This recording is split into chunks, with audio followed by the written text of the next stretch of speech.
Thanks for joining us here for the programme.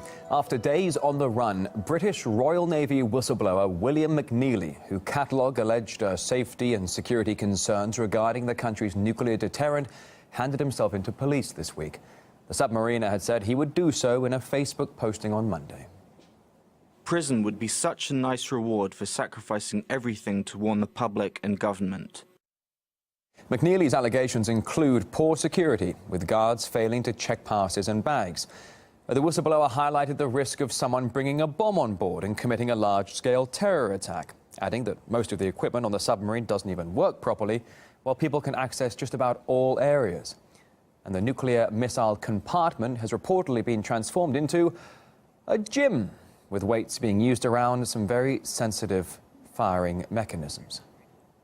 Well, these claims are being denied by officials. According to them, British nukes are safe, and they've even been checked by the most senior figures. We have here a deterrent that is credible, that works. 2 years ago, the British Prime Minister took a tour of one of the subs himself, very carefully examining the onboard computer there. He points something out as well. Says hello and gives instructions to the team, and then headed topside for a lovely PR shot on the deck.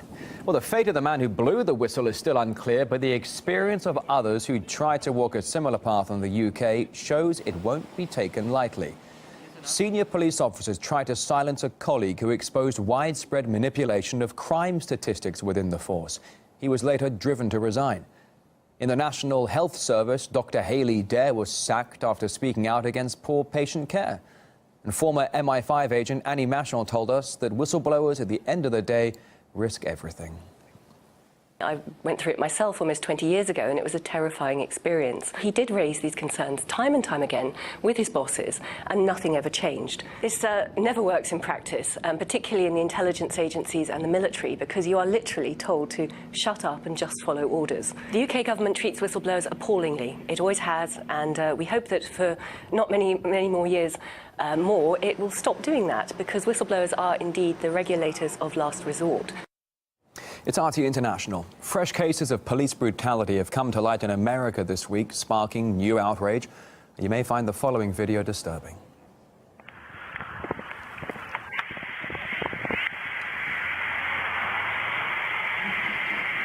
Get out the car!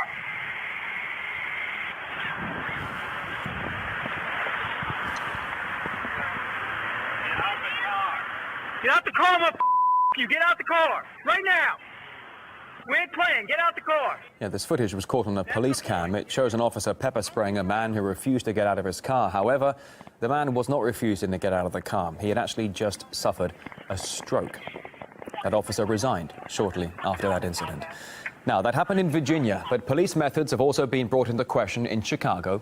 Police there have been left shocked by, the police have been left shocked by chilling facts or allegations about an interrogation site that is known among the locals as Homan Square. I was shackled without food, water, or use of the restroom in a locked room that smelled like urine. The police officers pulled my shirt up and slowly moved a metallic object down my bare skin. Then they pulled my pants down. Angel Perez was detained in 2012 and claims he suffered sexual abuse during his arrest. He was taken to Homan Square after he refused to contact a drug dealer who police believed he knew. In this video, Perez is seen being taken into a room with a door right there marked prisoner entrance. That's where he claims the assault took place. His lawyer described to us what allegedly happened.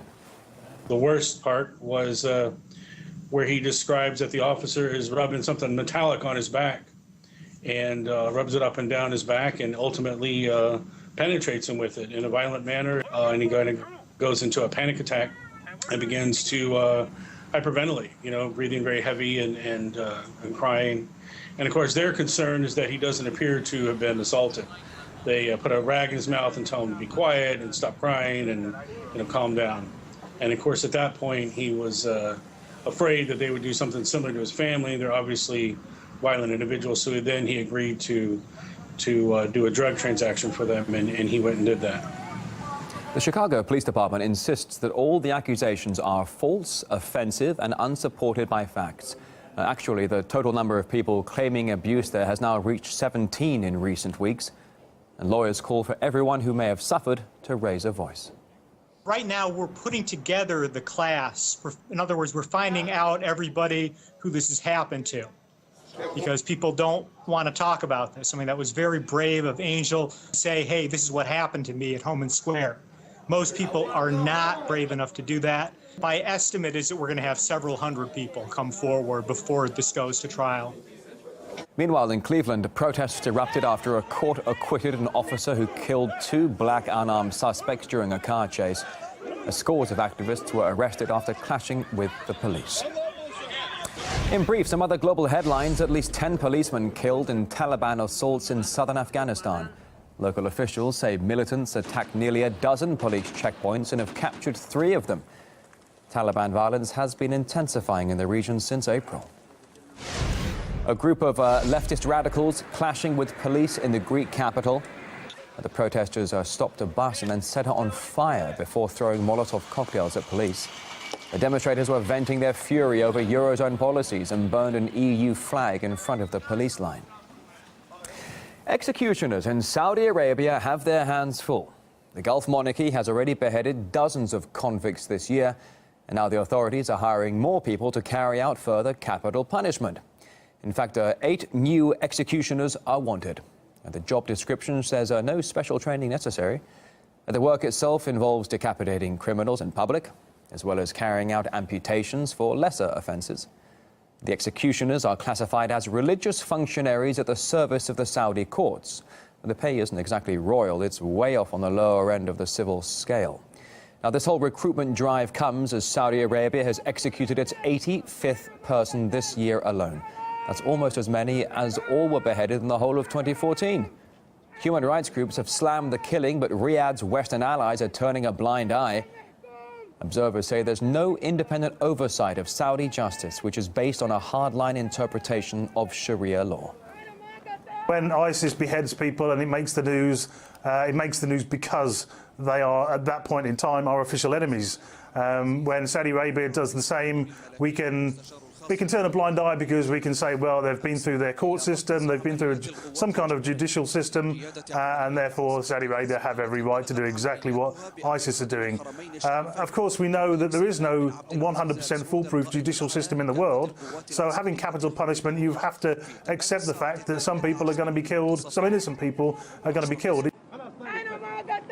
We know for a fact that many executions take place in Saudi Arabia after grossly unfair trials, typically based on simply confessions that are typically extracted under torture. So then the numbers, the more the numbers increase, the more you can basically tell that a lot of these people have been executed after unfair trials and basically unfairly.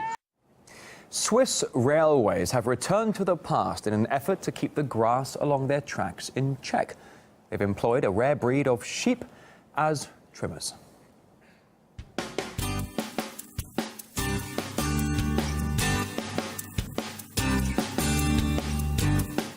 The company has said that it's decided to use the sheep as not all areas can be easily accessed by conventional grass cutters.